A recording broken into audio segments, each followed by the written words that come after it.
buenas tardes. Reciban un cordial saludo y sean bienvenidos a este, nuestro 17º programa digital Encuentros del Banco Central del Ecuador durante la segunda temporada en este mes de mayo del año 2021. Saludamos a toda nuestra audiencia que nos sintoniza por Radio Nacional del Ecuador en Quito en los 106.9, Guayaquil 97.7, Cuenca 93.7, Loja 106.5, Manta y Puerto Viejo 100.1 frecuencia modulada. Mi nombre es Fernando Jurado Grijalva y les acompañaré junto a los invitados y a la invitada del día de hoy, Vladimir Zanoni y Samuel Pignagora, con quienes abordaremos el tema del rol de los organismos internacionales en el desarrollo social y económico de los países de la región, en una primera parte de este tema que vamos a abordar durante esta semana y la siguiente. Y con Eliana Toro para conversar sobre el micrositio de sistemas de pagos y valores del Banco Central. Muy buenas tardes, Eliana. Buenas tardes, Vladimir. Buenas tardes, Samuel. ¿Cómo están? Buenas tardes. Buenas tardes, Fernando. Muy bien, muchas gracias. Gracias, Eliana. Gracias, Samuel. Voy a presentar a mis invitados. Samuel Pignagora es economista de la División de Estudios Regionales del Departamento del Hemisferio Occidental en el Fondo Monetario Internacional. Es doctor en Economía, titulado en el Instituto Tecnológico de Massachusetts. Es economista de la División de Estudios Regionales del Departamento del Hemisferio Occidental y adicionalmente, antes de pertenecer al Fondo Monetario, fue economista senior en el Banco Mundial. Vladimir Zanoni es economista senior para el Ecuador en el Banco Interamericano de Desarrollo.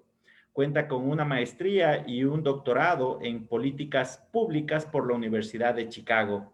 Es economista venezolano-canadiense, tiene más de 15 años de experiencia en diseño, implementación y evaluación de programas sociales en los Estados Unidos, Canadá y en varios países de América Latina. Es especialista en microeconometría y métodos cuantitativos. Actualmente se desempeña como economista senior del Banco Interamericano de Desarrollo para el Ecuador. También imparte clases en la Maxwell School of Public Policy de la Universidad McGill en Montreal, Canadá. Muchas gracias nuevamente por estar acá, Samuel y Vladimir. Les agradezco su participación. Es muy importante conocer de primera fuente cuál es el rol, el papel de los organismos internacionales en el desarrollo social y económico de los países de la región, que es el tema que nos convoca. Por lo tanto, quiero comenzar con una pregunta que es para cada uno de ustedes, una pregunta para los dos, en la que quiero abordar la perspectiva o el sentido, el significado de la crisis económica que ha desencadenado la pandemia del COVID-19, generando una profunda crisis social, económica, sanitaria en la región. Desde el punto de vista de cada uno de sus organismos, tanto del Fondo Monetario Internacional como del Banco Interamericano de Desarrollo, ¿cómo ustedes han apoyado a los países de la región en esta situación? Muchas gracias. Comenzamos por Samuel, por favor.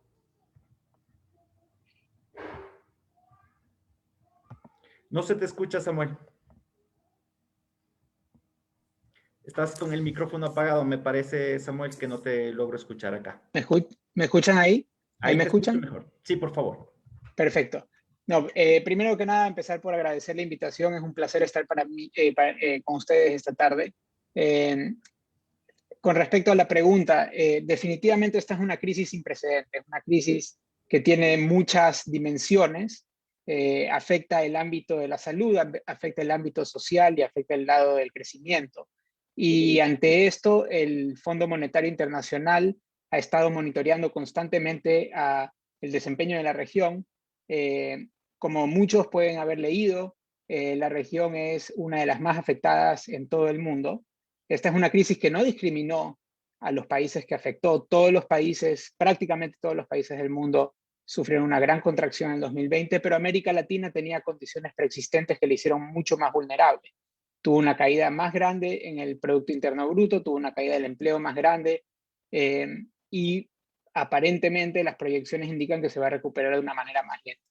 Ante esto, el Fondo Monetario Internacional ha apoyado a través de apoyo financiero a 21 países de la región. Esto es a través de apoyo contingente, de programas, de líneas de financiamiento rápido, por un total de 68.000 millones de dólares.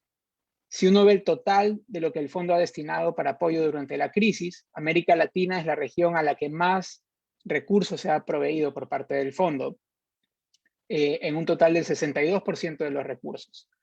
El objetivo de esto es que la región pueda soportar el golpe, pueda destinar recursos al sector de la salud, que es primordial para la... Nuevamente se te fue el micrófono, mi estimado. Perdón, disculpas. Puede apoyar a los sectores vulnerables, puede ayudar a las empresas que están sufriendo problemas de liquidez durante la crisis, y el objetivo es que la región se posicione hacia una recuperación franca en el futuro. Además de los recursos, el Fondo Monetario Internacional provee asesoramiento técnico precisamente a través de la experiencia global que tiene para que la región pueda enfrentar esta crisis tan severa que la azota, y también está liderando iniciativas que favorecen a muchos países de la región, como por ejemplo el Fondo Monetario Internacional junto con el Banco Mundial impulsó una iniciativa de suspensión temporal de servicios de deuda para países de ingresos bajos que ha favorecido a aquellos países de ingresos bajos de la región. Muchas gracias, Samuel, por esa descripción del rol del FMI en el apoyo a los países de la región en este contexto de pandemia. ¿Qué podemos explicar o comentar desde el Banco Interamericano de Desarrollo, Vladimir? Muchas gracias, Fernando y amigos, por la invitación. Quiero agradecerles la gentil invitación, bueno, y es para mí un placer estar con ustedes. El Banco Interamericano de Desarrollo lleva adelante sobre todo proyectos de inversión en políticas, ¿no?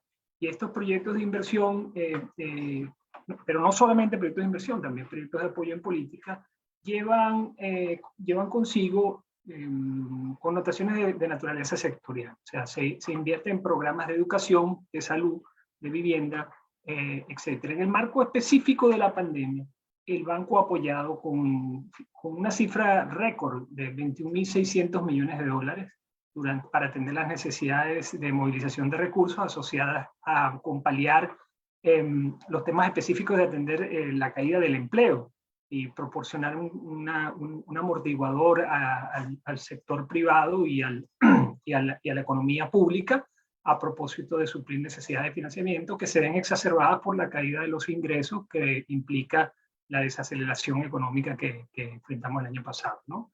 El banco también ha destinado recursos a adquirir y distribuir vacunas por el orden de los $1.000 millones de dólares y ha provisto también de garantías para el financiamiento de los países en medio de las vacunas, ¿no? Un aspecto muy particular del apoyo que el banco ha dado tiene que ver con la velocidad con la que los proyectos se han llevado adelante. Como son proyectos de emergencia, se han logrado atender las necesidades de los países de la región de forma muy expedita por la vía de mecanismos un poco más flexibles para el acceso al financiamiento que permitan suplir esas necesidades que se exacerbaron el año pasado. Muchas gracias, Vladimir. Samuel, ¿cuáles son los diferentes mecanismos o instrumentos de financiamiento que pone a disposición el Fondo Monetario para los países miembros y para los países de la región?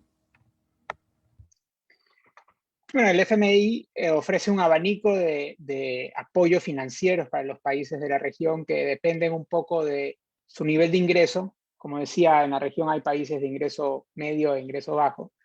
Dependen de la inminencia de los desafíos que enfrenta el país. Si, por ejemplo, hay un desastre natural o si es un desafío más estructural que enfrenta el país. Y también depende de la solidez de su marco macroeconómico. Entonces, si vemos desde el lado del ingreso, el Fondo Monetario Internacional tiene lo que se llaman préstamos concesionarios y no concesionarios. Los no concesionarios, que son los que se les presta, es el apoyo financiero que se le da a los países de la región, tienen distintos niveles de acuerdo a la inminencia, como decía. Por un lado están los apoyos financieros que se usaron mucho en esta crisis del COVID, que se llama el instrumento financiero rápido.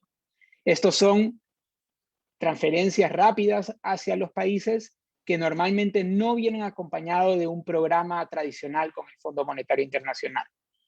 Esto sirve, por ejemplo, para enfrentar una crisis como la del COVID, también para hacer frente a crisis como choques de términos de intercambio, de precios de commodities, desastres naturales y demás. Luego hay otro instrumento que se llaman los acuerdos de derecho de giro o de stand-by, que... Samuel, nuevamente. Disculpa, son problemas técnicos con los emails. Que cuando entran me corta el micrófono, perdón. Estos son necesidades de balanza de pago inminentes. Entonces, si un país tiene un problema de balanza de pagos inminente, por ejemplo, por un gran choque de commodities, entonces hay estos acuerdos de stand-by. Después están los servicios ampliados del FMI, que son servicios que se brindan cuando hay problemas de balanza de pago financieros o fiscales más estructurales en un país. Y la idea es apoyar al país en el mediano plazo por unos años para posicionarlo para resolver estos problemas de mediano plazo. Luego hay un instrumento que se llama la línea de crédito flexible. Este es un instrumento que se usa con países que tienen un entorno macroeconómico y un fundamento macroeconómico sólido, que es una línea precaucionaria o de prevención de crisis, donde el país tiene acceso a unos recursos, no necesariamente los usa, pero en caso de sufrir un choque fuerte, puede hacer uso de esos recursos. Una importante diferencia, como decía, entre los préstamos concesionarios y no concesionarios es la tasa de interés que se cobra por estos préstamos, por estos apoyos financieros, perdón. En el caso de los no concesionarios, la tasa de interés que se aplica normalmente es una tasa que está regida por fluctuaciones de mercado, pero que normalmente, especialmente para países que no tienen acceso a mercados, es más baja de la que enfrentarían si, por ejemplo, emiten bonos soberanos o tratan de conseguir financiamiento por otras fuentes. Para los préstamos concesionarios a países de ingresos bajos, la tasa que se aplica es 0. Un punto importante a resaltar es que los apoyos financieros del FMI no solo sirven un rol de proveer liquidez al país en un momento de dificultad, de crisis, sino que también es una señal que se manda a los mercados y a los inversionistas privados de que el país está posicionándose para afrontar los problemas de una manera más sólida. Entonces, en este sentido, los préstamos o los apoyos financieros del Fondo Monetario Internacional sirven como un catalizador, un atractivo para los inversionistas privados, y de esta manera tiene este doble efecto en apoyar al país en un momento de crisis. Muchas gracias. Vladimir, ¿nos podrías ayudar con una descripción del mecanismo de negociación que tiene un país con el Banco Interamericano de Desarrollo para acceder a una línea de financiamiento o una línea de cooperación y asistencia técnica? ¿Cuál es ese proceso, el marco, las referencias que podemos tener para entender cuál es el proceso? Sí, sí, con mucho gusto. En el caso específico de las líneas de préstamo, ¿no?, de financiamiento que el banco da, se distinguen las que son proyectos de inversión y las que no son proyectos de inversión. Proyectos de inversión son inversiones que se hacen en sectores, por ejemplo, para el desarrollo de la empresa privada, el desarrollo digamos, de inversiones sociales, los mercados financieros, en transporte, en agua, en saneamiento, en salud. Son inversiones que hacen los países para necesidades específicas que tienen, ¿no? La forma como estos proyectos se articulan se marca en una estructura que se llama la efectividad para el desarrollo. Son programas que están enmarcados dentro del marco de efectividad para el desarrollo y tienen varias etapas, ¿no? Empieza la negociación con necesidades expuestas por los gobiernos, y luego entonces el banco trata de articular una justificación de esas necesidades sobre la base de lo que la data disponible ofrece, y empieza un diálogo entre el banco y el gobierno para justificar de manera adecuada que esas necesidades de financiamiento son conducentes al logro de objetivos específicos que se plantean en el marco de estos convenios de préstamo, ¿no? Entonces se crean unas matrices donde se establecen metas de cumplimiento de objetivos específicos que se van a lograr por la vía de inversiones con productos que se adquieren, bienes, servicios, actividades que se compran para lograr esos objetivos. Entonces, suponga usted que su objetivo es brindar, llegar a unos ciertos niveles de vacunación. Para lograr esos objetivos, usted tiene que comprar las vacunas, pero también tiene que entrenar a la gente sobre cómo se adquieren todas estas vacunas, y esas compras son productos que permiten el logro de la vacunación como objetivo ulterior, ¿no? Entonces, todo esto tiene una lógica que se llama la matriz de efectividad para el desarrollo, y la idea básica de marcar en los proyectos en esta lógica es que luego de implementadas y hechas las compras asociadas con esto, podemos generar evidencia empírica de que los proyectos de hecho están teniendo impacto sobre la vida de las personas, ¿no? Entonces, esta es la forma como se articulan los proyectos de inversión. Hay otros proyectos que no son de inversión, donde básicamente se otorga financiamiento a los países, también sobre la base del logro de metas y objetivos y ciertos hitos, pero que no necesariamente reportan adquisición, compras de bienes y servicios, sino que son para que los gobiernos lo utilicen para sus necesidades de financiamiento sobre la base del cumplimiento de ciertas metas, ¿no? Estos son otros tipos de programas. Las cooperaciones técnicas, por su lado, que el banco, tengo que decir que es un banco que tiene como negocio prestar dinero, pero también es un banco de conocimiento, ¿sí? Donde se genera conocimiento sobre el impacto de los programas sociales, donde se genera conocimiento sobre la dinámica económica y socioeconómica de los países. Los programas de cooperación técnica tienen como idea llenar esos vacíos, ¿no? de conocimiento que hay, y sobre las mejores prácticas para llevar adelante en términos de política social, en términos de política macroeconómica, ocasionalmente, política fiscal, y también se enmarcan dentro de esta estructura que le hablaba hace un segundo, que es de efectividad para el desarrollo. Tiene una estructura relativamente más flexible, pero básicamente los acuerdos de cooperación se dan con unos objetivos específicos que se quieren lograr, y permiten pues a los gobiernos suplir esas necesidades que tienen de generar conocimiento o asesoría técnica en áreas específicas. Cabe decir que no solamente el banco lleva adelante estas prácticas con el sector público, sino también con el sector privado. El banco tiene es en realidad un grupo donde está el BID Invest, que es la parte que hace esto para el sector privado, y tenemos el banco, el BID, que lo hace junto con el sector público. Y entre las sinergias, bueno, hay mucho, digamos, asociaciones públicas privadas y este tipo que son como en el margen entre lo público y lo privado, donde el banco también provee financiamiento. Gracias, Vladimir. Algo similar en el caso del Fondo Monetario Internacional. Quisiera conocer, Samuel, aparte de proveer apoyo financiero a los países de la región, el Fondo Monetario Internacional, ¿qué otras aristas o fortalezas tiene para desplegar cooperación o asistencia técnica en los países de la región, y en qué ámbitos o sectores se concentran? Muchas gracias por la pregunta. Voy a empezar con la parte que es similar al BID. El Fondo Monetario Internacional, además del apoyo financiero, también provee de desarrollo de capacidades y asistencia técnica a los países. Este es uno de los servicios más valorados por los países miembros. Lo que hacemos es tratar de fortalecer las capacidades del país para que de esta manera los gobiernos, los hacedores de políticas puedan tener las capacidades técnicas y los datos correctos para poder tomar decisiones informadas a la hora del diseño de políticas públicas. Samuel, otro mail. ¿Ahí me escucha? Sí, ahí te escucho. Me escucha, disculpa, traté de quitar el anuncio. Parece que no funcionó. Estos ámbitos normalmente están relacionados a la gestión de deuda pública, al fortalecimiento de las instituciones de recolección, a las agencias tributarias. Está relacionada a la gestión financiera pública, a los fondos soberanos, al manejo de reservas. Estos son el tipo de ámbitos donde el FMI tiene una ventaja comparativa, una experiencia histórica y en la cual trabajamos fuertemente.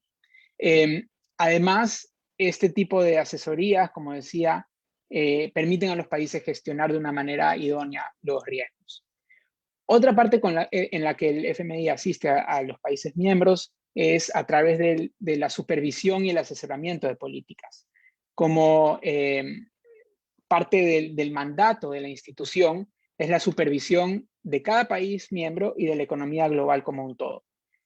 Con respecto a los países miembros, el FMI realiza anualmente un informe que se llama el informe de artículo 4, donde es parte de la supervisión bilateral, y lo que hace este informe es proveer una visión general de la macroeconomía del país, de cuáles son los desarrollos recientes, los riesgos que enfrenta el país, los desarrollos de largo plazo que tiene el país. Esto ayuda al staff técnico del Fondo Monetario Internacional recomendar, hacer sugerencias de política que están basadas en mejores prácticas internacionales, la experiencia que tenemos con otros países del mundo y a nivel histórico, siempre adaptada al contexto, a la realidad del país en que se está trabajando. Entonces, por ejemplo, si hay una recomendación sobre políticas macroeconómicas en un país grande que tiene un mercado doméstico potente, esa va a ser distinta que la recomendación que se le dará a un país pequeño que es más dependiente del comercio internacional, para poner un ejemplo. Para finalizar, además del monitoreo bilateral de cada país, el FMI también realiza monitoreo global. Estos monitoreos globales tienen que ver con riesgos fiscales que enfrenta la economía global, riesgos financieros que enfrentan la economía global y las perspectivas. Y cada uno de estos campos tiene un informe en el cual se presentan, como decía, las perspectivas sobre estabilidades sistémicas, vulnerabilidades y los posibles efectos de contagio que hay entre países, dado los vínculos que existen a través de comercio internacional y relaciones financieras y macroeconómicas. Por último, el mandato del fondo de velar por la estabilidad del flujo comercial es otro área en el que se trabaja y se analiza y se provee la visión de la institución como un ente imparcial a los países miembros. Esto alerta de posibles desequilibrios que pueden haber y que pueden constituir un riesgo para la estabilidad global. Gracias, Samuel. En el caso del BID, Vladimir, una vez que ustedes ya brindan un financiamiento o otorgan una asistencia técnica o una línea de cooperación técnica, después de un tiempo, muy probablemente hacen una evaluación. ¿Sobre qué indicadores o sobre qué parámetros se hace el monitoreo del éxito, del impacto de las líneas, sean financieras o no financieras, que despliegan en un país o en diferentes países a nivel regional? Como te decía hace un momento, Fernando, los proyectos de desarrollo que el banco lleva adelante, que el BID lleva adelante, se contextualizan dentro de esta idea de efectividad para el desarrollo. Y todos los proyectos que se aprueban tienen una conocida matriz de resultados, donde se define ex ante, en el momento que se están formulando y negociando con los gobiernos, los objetivos específicos que se quieren lograr. ¿Okay? Esos objetivos son metas tangibles, ¿no? Que se pueden lograr por la vía de las inversiones que plantean los proyectos. O sea, el banco dice, bueno, vamos a lograr financiamiento de este proyecto en particular por la compra, adquisición de estos bienes, estos servicios, estas actividades, y esos son conducentes al logro de estos objetivos específicos. Luego, entonces, el banco va a monitorear al final de los proyectos y lo hace de manera independiente con una agencia que es parte del banco, pero es independiente, que se llama la unidad de evaluación.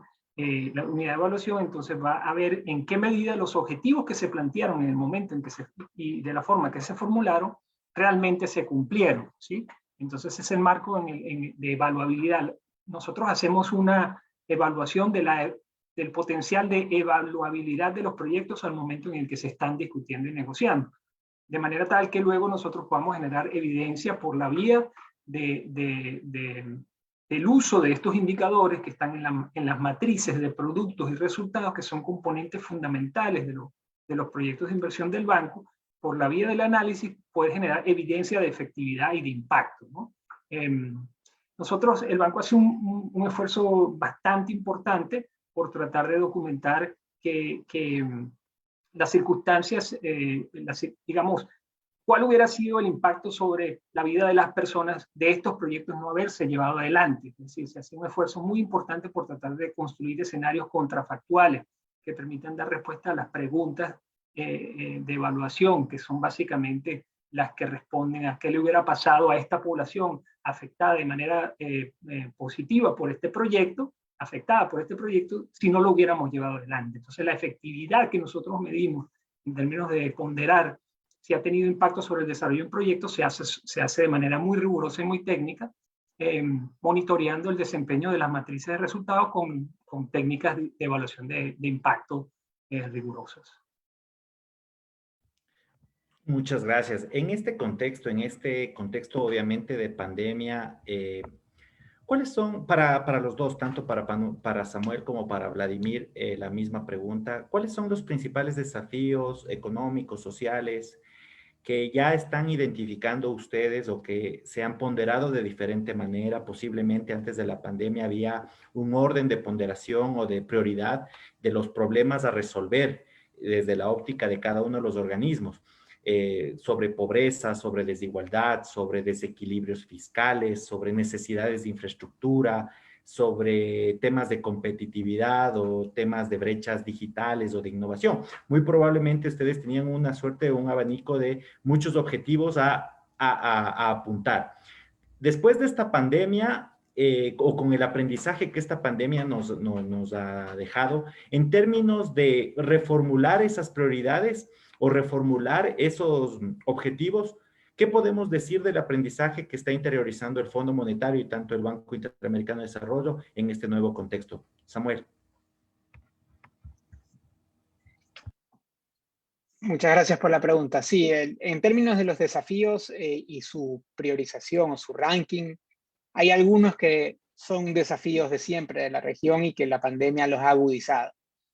3 de estos. El primero, el crecimiento. La región venía, después de la bonanza de los commodities de los años 2000, venía enfrentando problemas para despegar nuevamente antes de la pandemia. Perdón. Mil disculpas. Venía enfrentando problemas para enfrentar el crecimiento y la pandemia los agudizó, con lo cual encontrar nuevos motores va a ser fundamental. Asociado a esto, la pandemia le golpeó muy fuertemente a ciertos segmentos de la población, especialmente los segmentos más vulnerables, la gente de menos recursos.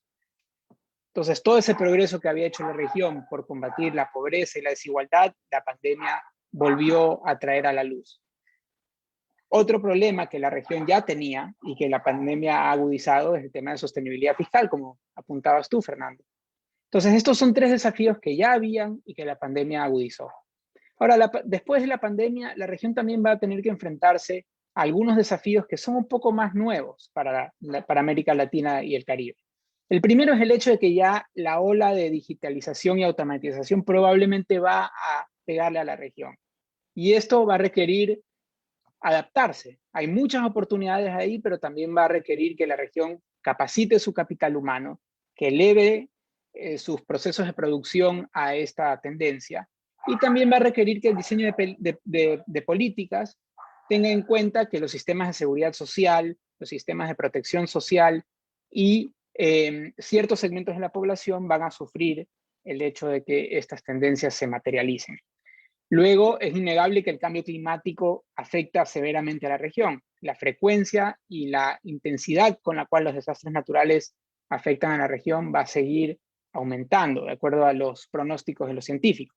Con lo cual, la región va a tener que encontrar mecanismos para prevenir o para prepararse para afrontar estos desastres naturales. Y también, cada país de la región va a tener que contribuir al esfuerzo global por parar o revertir algunos de estos efectos del cambio climático.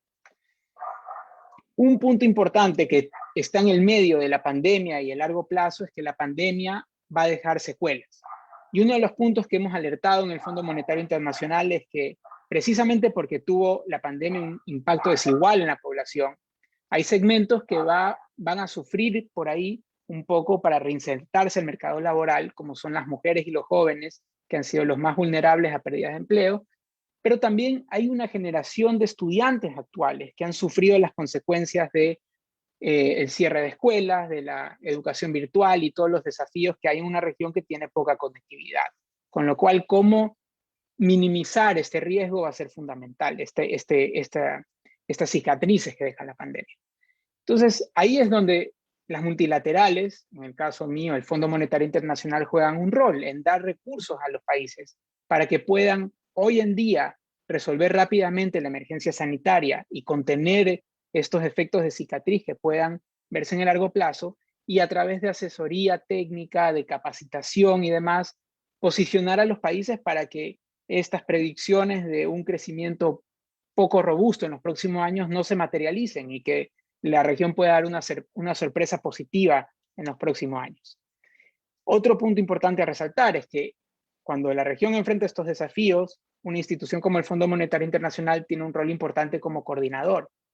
Entonces, por ejemplo, para poner el punto del cambio climático, el Fondo Monetario Internacional tiene el privilegio de poder tener en una mesa a todos los países del mundo a los cuales puede influir en la toma de decisiones de políticas y acompañar en el diseño de políticas. Entonces, ese es un rol que jugamos donde podemos también tratar de ayudar a que la región pueda pueda beneficiarse de cambios positivos en el futuro. Muchas gracias, Samuel. ¿Qué podemos decir del Banco Interamericano de Desarrollo en esta nueva redefinición de las prioridades, objetivos, con respecto a sus áreas de énfasis o intervención en cada uno de los países? No quiero repetir lo que ya ha muy bien enfatizado Samuel, ¿no? Quería, sin embargo, destacar un aspecto que me parece importante respecto a esta priorización, y es que nosotros no teníamos en el horizonte que iba a ser importante poder acceder a las vacunas para lograr la vacunación en el muy corto plazo. De manera que la caracterización de lo que la pandemia es, se puede describir por referencia a la palabra sucede. Estamos todavía la pandemia está todavía muy activa en América Latina, y la oportunidad que tengamos de salir de sus secuelas, pues no, digamos, desde el punto de vista de freno a la actividad económica que impone, desde el punto de vista de el impacto que tiene sobre el desarrollo del capital humano que describía Samuel de manera acertada, el impacto que tiene sobre la desigualdad. O sea, la prioridad número uno, en mi opinión, es articular una estrategia para que la vacunación pueda tener lugar en nuestro país, de manera tal que podamos entonces empezar a pensar de manera ordenada, primero en identificar cuáles son los efectos, porque hay muchos efectos que hasta ahora no se han materializado. Quiero mencionar uno que en la región podría ser importante en el año siguiente, en el corto plazo, y tiene que ver con la morosidad del sistema financiero. Los sistemas financieros en la región recibieron fuertes apoyos de los gobiernos y también en algunos casos el mismo sector financiero privado para apoyar, pues, ¿no? Los impactos de la pandemia, ¿no? Pero hasta ahora se empiezan a rearticular y a redefinir, digamos, las carteras de crédito, y los apoyos financieros empiezan digamos, a fenecer, y entonces, bueno, ¿cómo se va a materializar en la práctica? Pues, ¿no? El impacto ya no inmediato asociado al cierre de corto plazo de la actividad económica, sino más en el mediano plazo, el efecto de contagio sobre el sector real que podría tener la pandemia por la vía del financiamiento va a ser muy importante. El otro aspecto que está en el horizonte que es ineludible ahorita es la reforma fiscal en nuestros países, ¿no?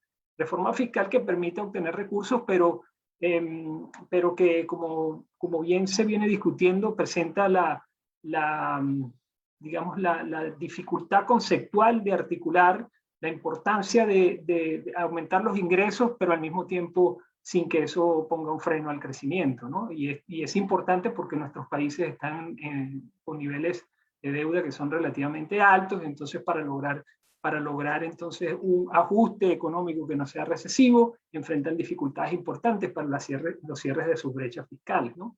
Entonces, digamos que la reforma fiscal empieza a tomar una connotación que no es la más, digamos, feliz, es la más complicada, que es la que tiene que ver con las reformas específicas para la tributación, la disminución de los gastos tributarios, la optimización y búsqueda de eficiencia en la gestión y la efectividad de la gestión tributaria, que son a veces como que puestas de un lado porque son difíciles, complejas y que reportan poco frente a reformas más directas sobre los impuestos convencionales como el IVA o el impuesto sobre la renta. Pero viene, en mi opinión, una ola en la cual va a ser muy importante pues, tomar en cuenta las dimensiones de evasión, las dimensiones de gasto tributario y de eficiencia de la gestión, digamos, presupuestaria y de gasto público que en nuestra región van a ser fundamentales para poder cerrar esa brecha fiscal que se va a materializar. Muchas gracias, Vladimir. Vamos finalizando. Voy a hacer la última pregunta para cada uno de los dos en estos minutos que nos quedan de esta primera parte del programa. Quiero, por favor, con Samuel, enfocarme quizás en esta parte que ha sido importante para el fondo en estos últimos meses, esta noción de la divergencia, de lo que ya quizás hemos hablado a lo largo de esta conversación. ¿Cuáles son las características de la fuerte divergencia que identifica el Fondo Monetario en las perspectivas de los países para una recuperación tanto sanitaria como económica y que sea sostenible en el tiempo, con todos estos riesgos, con todas estas amenazas futuras? ¿Cómo no? Efectivamente, el fondo, como decía anteriormente, proyecta que, si bien es cierto, todos los países del mundo sufrieron una contracción, cada uno en distinta escala, la recuperación va a tener múltiples velocidades. Va a haber países que van a recuperarse muy rápidamente de la crisis, como es el caso de algunos países avanzados como Estados Unidos, y va a haber otros países a los cuales les va a tardar mucho más en recuperarse de la pandemia. Lamentablemente, entre estos países que se van a demorar más, están muchos países en la región de América Latina y el Caribe. Y esto tiene que ver con algunos factores. Como decía antes, primero que el grado de exposición que había a la crisis, a la pandemia, en distintos países era distinto. Y muchas de las condiciones que había en la región, informalidad, la dependencia de trabajos intensivos en contacto, la posición fiscal debilitada con la cual llegó la región a la crisis, hicieron que no se pueda brindar todo el apoyo que se requería para sostener el tejido productivo y poder recuperarse rápidamente. Entonces ese es un punto importante.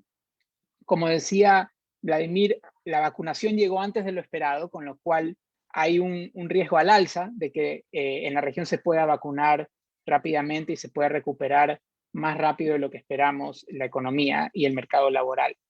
Pero hay ciertos temas que si no hay una política pública decidida para atacar, probablemente va a generar cicatrices. Como decía antes, hay una generación de chicos que han tenido una educación que probablemente no cumplía con todas las necesidades para insertarse en el mercado laboral, sobre todo ahora que, como decía, hay una ola de digitalización, automatización y demás. Entonces ahí es crucial que los países estudien bien cuáles son el paquete de medidas que hay que tomar para poder afrontar estos desafíos que hay.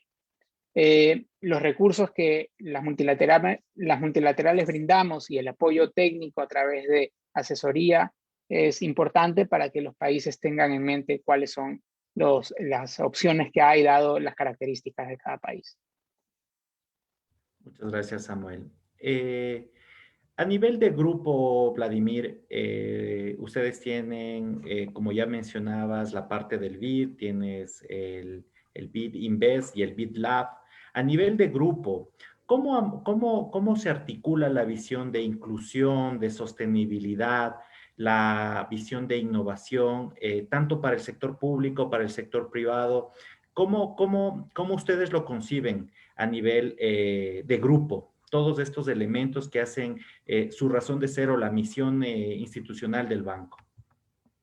Sí, bueno, si te refieres específicamente a, digamos, la visión que el banco tiene, existe un marco nuevo. Nosotros tenemos un nuevo presidente que tomó asumió el año pasado, y recientemente tuvimos la discusión de lo que es la agenda 2021 al 2025, ¿no? Y en esta agenda se articulan, pues, cuáles son las líneas guía que tiene el banco, pues, ¿no? Como grupo, Y uno de los énfasis que se está haciendo de forma muy intensa dentro del banco es la articulación entre la rama que atiende el sector privado, la rama que atiende el sector público y nuestro laboratorio, que es el BID-Lab, ¿no? Entonces BID-Invest, BID-Lab y el BID, ¿no? se integran pues, en el marco de esa perspectiva de largo plazo planteada en la Agenda 2125. Temas importantes en esa agenda son los temas de sostenibilidad ambiental. Hay un marco de sostenibilidad bien importante que permea todas las operaciones del banco y en donde se pretende tratar de lograr que haya en los componentes de financiamiento una caracterización del impacto ambiental que pueden tener las diferentes inversiones, de manera tal que la protección del ambiente sea priorizada. Hay mucho énfasis también en destacar que las operaciones tengan un componente de género importante, de manera tal que las brechas existentes en materia de género puedan ser parte pues, ¿no? de la estructura con la que se financia, siempre que haya oportunidad de que las inversiones permitan equiparar pues, ¿no? las diferencias que existen en género, pues se llevan adelante. Y hay una serie de líneas de acción importantes dentro de este plan, dentro de esta agenda, que incluyen la promoción de la agenda de digitalización en los países, que la digitalización tiene diferentes aristas. Es digitalización para el desarrollo ampliamente visto, tiene un componente de cómo apoyamos al sector público para que los servicios que prestan a los ciudadanos sean más ágiles, efectivos y minimicen los costos de transacción que están asociados a su ejercicio. Pero al mismo tiempo la digitalización tiene este otro aspecto de conexión, ¿no? Cómo apoyamos la conectividad, el logro de la conectividad digital, que es fundamental para la expansión económica en una economía que está cambiando de manera muy activa. Entonces, ahí el componente de digitalización es muy importante. El banco está promoviendo también una agenda de integración regional, donde las cadenas de valor y regionales tengan una perspectiva se fortalezcan de manera activa. Y bueno, precisamente el intercambio regional y el intercambio también con los países desarrollados, los países de América Latina, en interacción, supliendo cadenas de valor con Estados Unidos, Canadá y Europa, sea parte de lo que impulsa el banco, ¿no? A través de las opciones de financiamiento que ofrece. Muchas gracias por haber participado en este conversatorio, Samuel y Vladimir. Muy agradecido por haber compartido su experiencia, su conocimiento, su trayectoria en este espacio del Banco Central del Ecuador y por habernos brindado esta mirada resumida pero profunda a la vez de cada uno de sus organismos en este rol sobre el desarrollo social y económico que tienen en los países de la región y por haber puesto casos, ejemplos y explicaciones que nos permitan una mejor comprensión a todos quienes escuchan este programa y a los ciudadanos en general. Muy agradecido, Samuel, nuevamente. Muy agradecido contigo, Vladimir. Me despido de ustedes y les agradezco nuevamente. Gracias a ti. Que tengan buenas tardes. Muchas gracias. Buenas tardes. Gracias Samuel y Vladimir. Con esto hemos finalizado la primera parte de este programa del Banco Central en el que hemos abordado el rol de los organismos internacionales en el desarrollo social y económico de los países de la región. Es la primera parte de un conjunto de 2 programas. La próxima semana estaremos con el representante del Banco de Desarrollo de América Latina, el representante residente acá en el Ecuador, el señor Daniel Rivera, y también con el representante residente del Programa de las Naciones Unidas para el Desarrollo del PNUD acá en el Ecuador, la señora Matilde Mort. Vamos a proceder, vamos a dar paso a nuestra cápsula informativa, el segmento Noti Encuentros, con Paola Cárdenas. Bienvenida, Paola.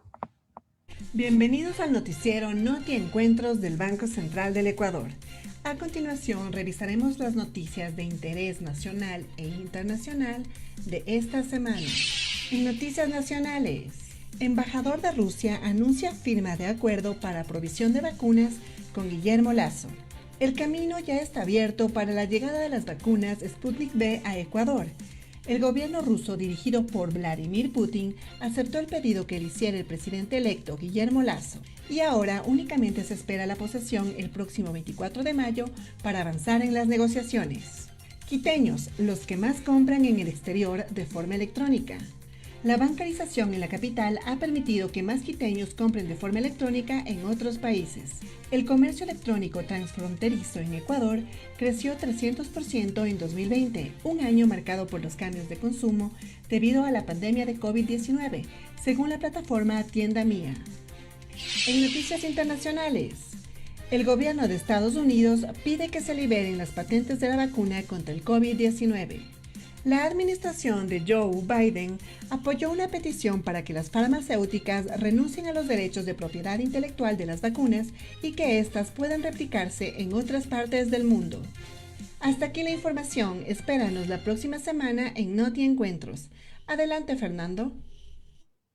Muchas gracias, Paola. Brevemente voy a saludar a todos quienes nos han acompañado en esta transmisión, en especial a Mariela Logroño, Walter Loarte, Jennifer Rubio, Mauricio Vargas, Joana Aria, Janet Villavicencio, Marcelo Castro, Irma Mosquera, Karina Romero, Rodman Jaramillo. Voy a dar paso a nuestra tercera invitada, que es Eliana Rebeca Toro Serrano.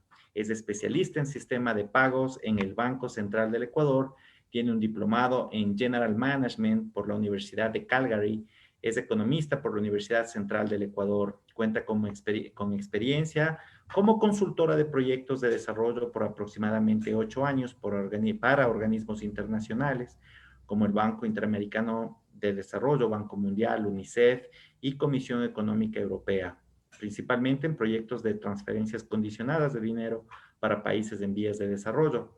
Se ha desempeñado como analista experto de procesamiento de información para el Ministerio de Inclusión Económica y Social dentro de la Subsecretaría de Aseguramiento No Contributivo en pro de las políticas relacionadas a las operaciones de transferencias monetarias del Bono de Desarrollo Humano. Actualmente se desempeña como especialista de sistemas de pagos a cargo del manejo de las estadísticas y análisis de información dentro de la Dirección Nacional de Sistema de Pagos del Banco Central del Ecuador. Eliana, qué gusto tenerte acá, que nos traes buenas noticias de las acciones y sus buenos resultados que desarrolla el Banco Central en beneficio de la información, la transparencia, el acceso a la información pública a través de este micrositio de información del sistema de pagos y valores del Banco Central. ¿Cómo estás? Bienvenida. Buenas tardes, Fernando. Muchas gracias. Buenas tardes a todas las personas que nos están viendo. Realmente es para mí un honor estar aquí en este espacio presentando el micrositio del sistema de pagos, que ha sido un gran reto por parte de todo nuestro equipo y que pues para mí es un placer el poder hablar de esta experiencia que hemos tenido, y espero pues que la audiencia pueda tener acceso a este espacio en el que van a encontrar un sinnúmero de información respecto a los sistemas de pago. Perfecto. Para entrar de lleno al tema del micrositio, ¿qué es el micrositio del sistema de pagos? Bueno, el micrositio del sistema de pagos es un espacio dentro de la página web del Banco Central del Ecuador que principalmente contiene las gráficas de la tendencia histórica, la evolución de las transacciones a nivel nacional de los sistemas de pagos manejados por el Banco Central. En otras palabras, contiene toda la evolución de estas transacciones en monto y número de operaciones de las entidades financieras que interactúan en los diferentes sistemas de pago. Muchas personas a lo mejor se preguntan, ¿qué es un sistema de pagos? Un sistema de pagos es un mecanismo que permite a través del Banco Central realizar transferencias electrónicas de fondos entre cuentas. Estas cuentas pueden ser cuentas corrientes, cuentas de ahorro, tarjetas de crédito, tarjetas de débito, pagos de clientes de las diferentes instituciones financieras y que se realizan a nivel nacional. Esta información está contenida en una forma sistemática dentro de una plataforma que se denomina BI. El BI es una plataforma de negocios que lo que nos permite es justamente de forma amigable poder tener el acceso a estas transacciones, a esta información de las transacciones. Y de manera, a manera de botones de búsqueda y pestañas, lo que nos hace es acceder a la información de todos los sistemas de pago. Excelente, muchas gracias por esta descripción que nos brindas con respecto al micrositio y a lo que es un sistema de pagos que para la ciudadanía es acceder a la información del sinnúmero de transacciones que realizamos todos los ciudadanos en el sistema financiero a través, por ejemplo, de una tarjeta de débito o una tarjeta de crédito o de una transferencia bancaria o interbancaria. Es esa la información que disponemos para análisis, para interpretación, para ver comportamientos con respecto a cómo nosotros los usuarios de estos servicios financieros, por así decirlo, cómo se van desenvolviendo y desempeñando. Muchas gracias por esa respuesta que nos aclara lo que estamos explicando el día de hoy sobre el micrositio, el sistema de pagos y el sistema de pagos. ¿Cómo puede acceder la gente, las personas que quieren conocer esta información, los estudiantes que quieren abordar estas temáticas? ¿Cómo pueden acceder a la información? ¿Dónde deben buscar? Bueno, sí, la información se encuentra contenida dentro de la página web del Banco Central del Ecuador. Y si me permites, por favor, para las personas que se encuentran viendo este programa, habrán personas también que van a escuchar nada más el programa, me gustaría compartir una pequeña diapositiva que nos va a permitir con más facilidad saber dónde encontrar la información del micrositio. Bueno, el micrositio se encuentra en la página web del Banco Central del Ecuador, www.bce.fin.es. Esta información despliega un índice o un menú que nos va a permitir encontrar el botón del micrositio de la información. Una vez que uno ingresa a través de un clic, esto va a desplegar una nueva pantalla, la cual va a obtener este tipo de botones, dentro de los cuales vamos a tener el sistema de pagos. Los botones que estamos viendo y que las personas están escuchando, pues son botones de la distinta información que el Banco Central ofrece. Están las publicaciones generales, el sector monetario, el sector externo, el sector fiscal, el sector real y indicadores internacionales. Y también se encuentra el botón de sistema de pagos. Esta información es muy fácil de encontrar. Yo he puesto aquí un link abreviado con el URL para que se pueda buscar de una forma mucho más fácil. Así es que si alguien pues está viendo, podría accederlo en este momento. Perfecto, pero atrás de toda esta construcción hay un grupo de personas, que recibe una serie de formatos o estructuras de información que se las procesa. Cuéntame cómo fue ese proceso para construir el micrositio de información del sistema de pagos, por favor. Sí, bueno, el micrositio es un gran esfuerzo de la gestión de riesgos del sistema de pagos que se creó con el apoyo de la Subgerencia de Servicios y de otras áreas del BCE. Este nos permitió disponer de una gran cantidad de información a través de los transaccionales para poner a disposición de la ciudadanía los sistemas de pago. Este esfuerzo ha sido muy positivo para el Banco Central del Ecuador porque nos ha posicionado y nos ha equiparado entre los países de la región que disponían de esta información en estos momentos. Entonces, de esta manera nos ha permitido evidenciar el funcionamiento y la operatividad de los sistemas de pago a través de este sistema que es el BI. Cabe indicar que esta es la primera vez que el BCE pudo desplegar la información estadística de los medios de pago electrónico, pues se tenía recabada una gran cantidad de información, alrededor de 10 años de información resguardada en sus sistemas transaccionales. Y la construcción en sí del micrositio tuvo tres actividades muy importantes. La primera, el levantamiento de la información con la depuración, la validación, el cuadre de datos Por otro lado, está la creación de reportería y las estadísticas de las cifras provenientes de los sistemas transaccionales a través de cubos de información utilizados por la plataforma del BI. Y como tercero, la implementación del segmento del sistema de pagos en la plataforma del micrositio. Estas tres actividades, digamos así, fueron esenciales y realizadas principalmente por nuestra gestión, la gestión de riesgos del sistema de pagos. En este contexto podemos decir, tuvo o involucró una gran cantidad de información. Tuvimos que revisar a detalle, minuciosamente, un cúmulo de información de alrededor de 10 años.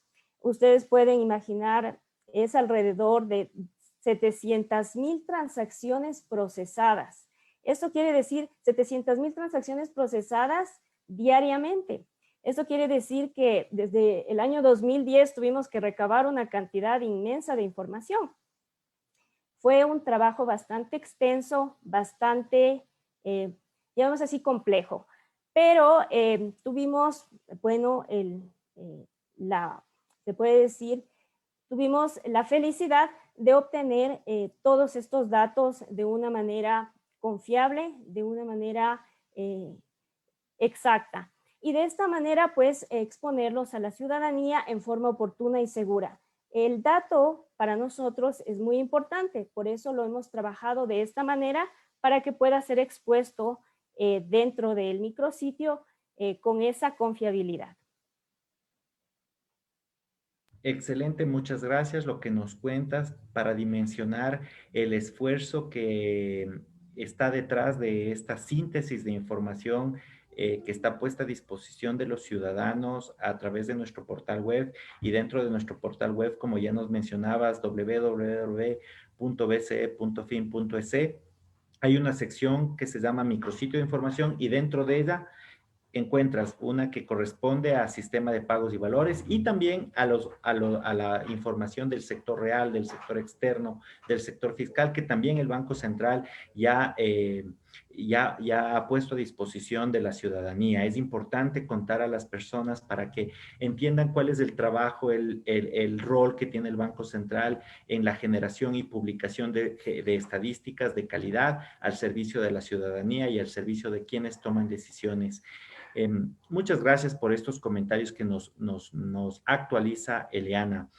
Quisiera conocer a detalle cuál es la información que contiene el micrositio, aparte de la que ya hemos mencionado. ¿Qué más podemos decir para que las personas interesadas en este tipo de información puedan acceder? Sí, bueno, el micrositio está organizado en 6 secciones. La primera sección está conformada por la información del sistema central de pagos como tal. Esta la conforman el sistema de pagos interbancarios, el sistema de cobros interbancarios. Son varios sistemas, en realidad son 5. Los voy a mencionar. Son el sistema de pagos interbancarios, el sistema de cobros interbancarios, el sistema de pagos en línea, la cámara de compensación de cheques, la cámara de compensación especializada.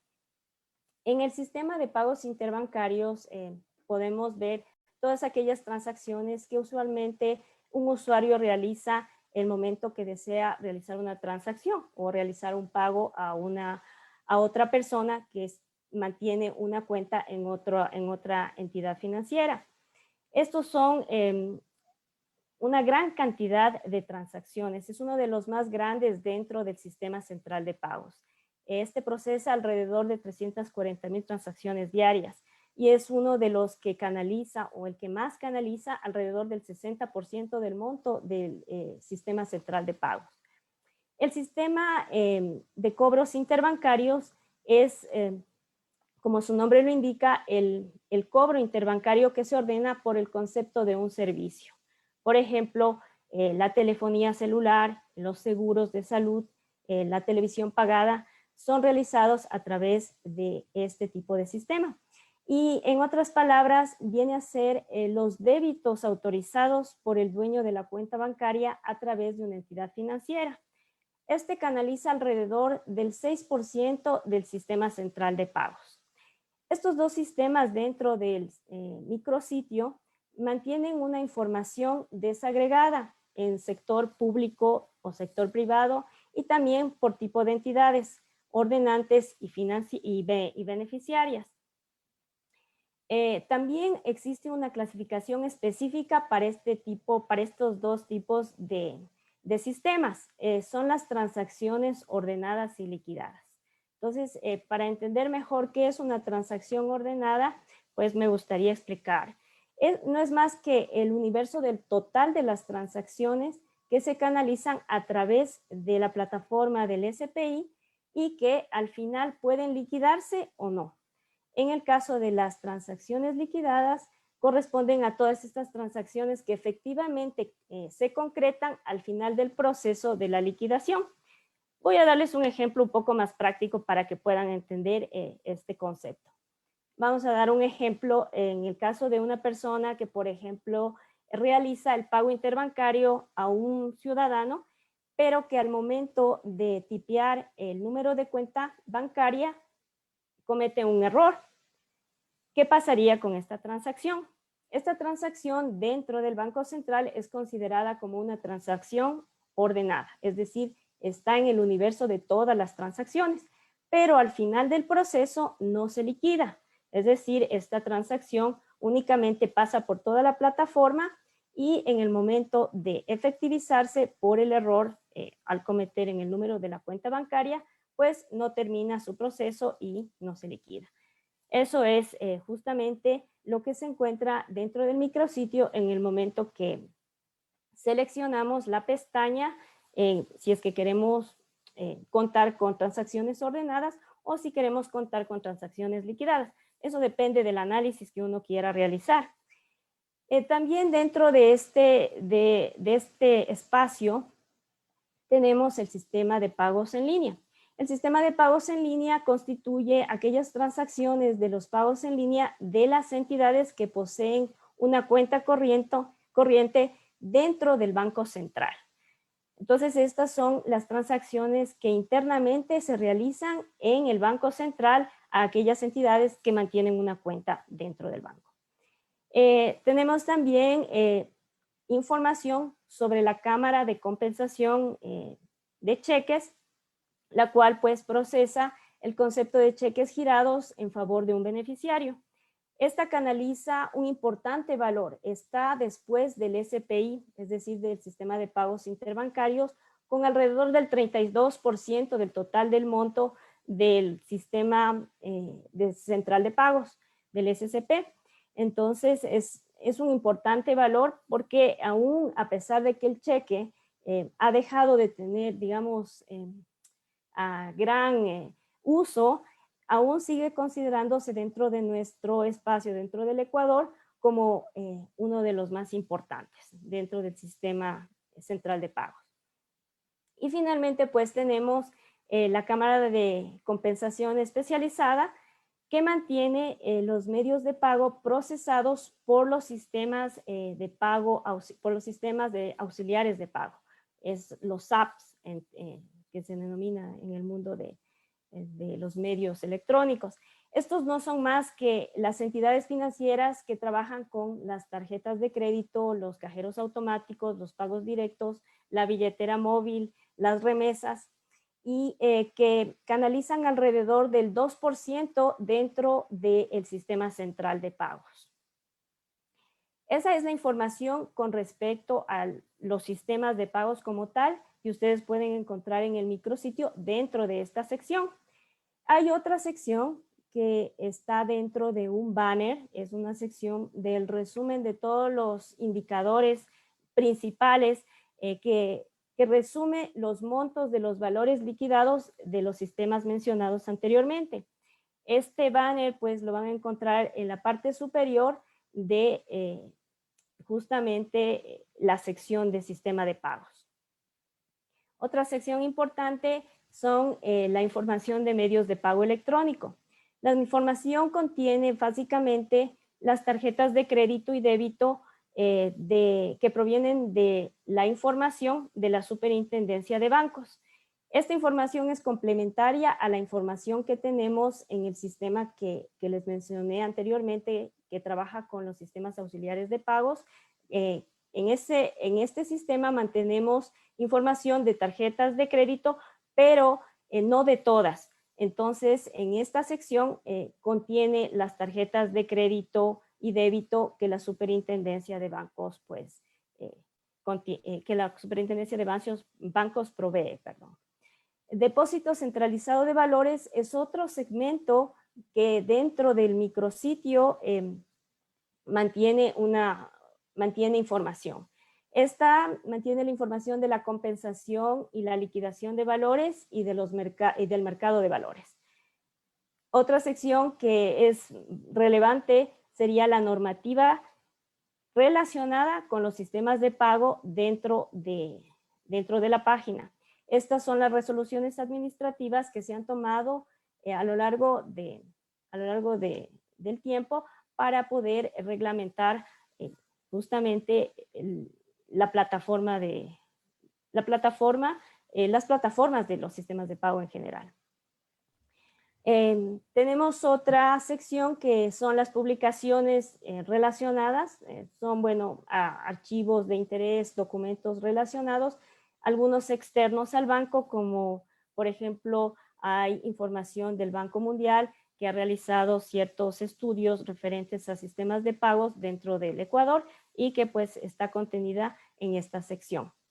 Y finalmente una sección, la más importante la considero yo y para todo el público, que es la de boletines y documentos, la cual contiene justamente todos los análisis de tendencias históricas de los sistemas de pago y las tasas de crecimiento en los periodos analizados, esto en boletines anuales y trimestrales. También se encuentra la publicación de documentos que presentan diferentes estudios en base a análisis de datos, estadísticas descriptivas, evolución histórica de los medios de pago, que nos permiten ver de una manera más cercana, llamemos así, las estadísticas que presenta el micrositio. Tenemos dentro de esta sección específicamente 3 documentos que me gustaría mencionar y que invito a la ciudadanía a que los visite, que los lea, que los revise. Son documentos muy interesantes. Está el documento estadístico de los medios de pago electrónico en el Ecuador. Este refleja el funcionamiento y la evolución de los medios y sistemas de pago desde la creación de cada uno de ellos hasta el año 2018. Actualmente nos encontramos con un nuevo documento que se encuentra en revisión, pero que va a ser posteriormente publicado y que tiene información hasta el año 2020.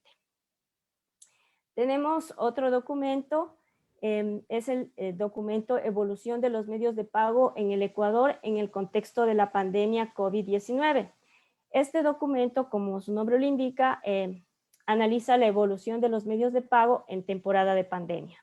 Y les recomiendo, es muy interesante sobre todas las tendencias que se pueden encontrar al respecto de esta crisis sanitaria que estamos viviendo. Muchas tenemos gracias. El último documento, perdón, tenemos el último documento que es muy importante, es el de 20 años de dolarización de la economía ecuatoriana, evolución de medios de pago. Este documento profundiza sobre la evolución de los diferentes medios de pago en los 20 años de dolarización de la economía, que también es muy interesante.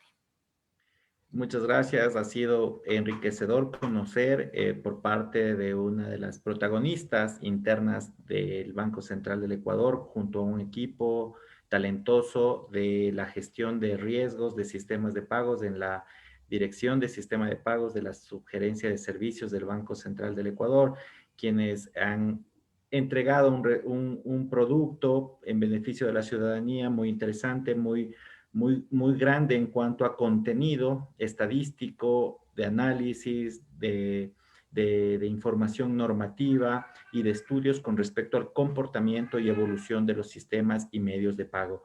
Muchas gracias, Eliana, por tu participación. Es sin lugar a dudas el espacio en el cual proponemos a la ciudadanía esas otras aristas que deben ser conocidas por el público en cuanto al rol, al papel y las actividades que hace el Banco Central del Ecuador.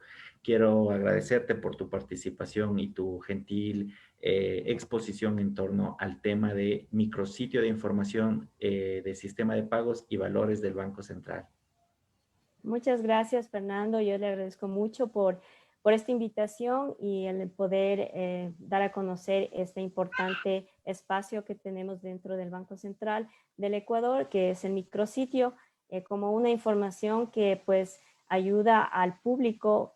Para mi parecer es uno de las, llamemos así, de los temas de actualidad que me parece que tiene una relevancia importante dentro de los análisis que se realizan en de los sistemas de pago, del comportamiento de la ciudadanía respecto a todo este proceso de bancarización, el proceso también del uso de medios electrónicos dentro de esta crisis de pandemia que ha sido decisivo para algunas personas, ya que pues debido a la misma pandemia pues nos ha restringido un poco en el uso del efectivo.